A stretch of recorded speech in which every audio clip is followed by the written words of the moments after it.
Hey guys, welcome back to another DeltaMath tutorial. Today we're going to be talking about evaluating expressions. So let's check out the question. What is the value of the expression below when x equals 10? And then it gives us the expression 6x minus 5. Well, this is actually going to be pretty easy, I think, because all it comes down to is substitution. Now, what substitution means is kind of like replacement.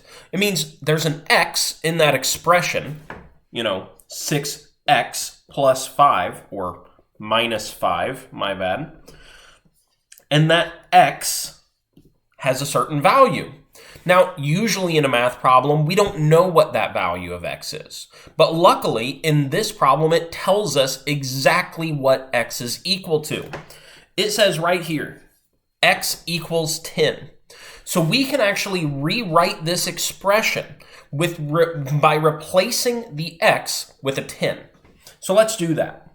6, and then instead of x, I'm going to write 10 minus 5. We just have to make sure we know what exactly is happening in this expression and how to evaluate it. Now, we evaluate expressions using order of operations, right? A lot of us have thought of order of operations as PEMDAS. Parentheses, exponents, then multiplication and division on the same step, addition and subtraction on the same step. So what do we have happening in this problem? Well, the 6 and the 10 are multiplying, right? Because the 6 and the x were multiplying originally. And then that 5 is subtracting. Multiplication comes first in order of operations, so we're going to multiply 6 and 10 first.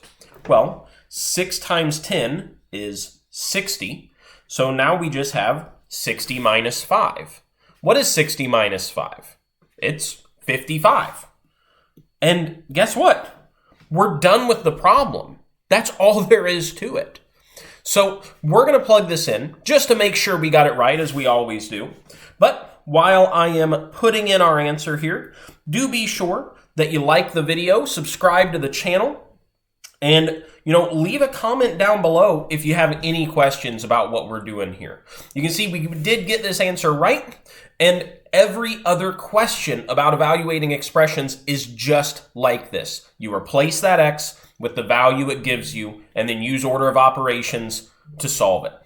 All right, guys, thanks for watching, and check out my other videos for more DeltaMath tutorials.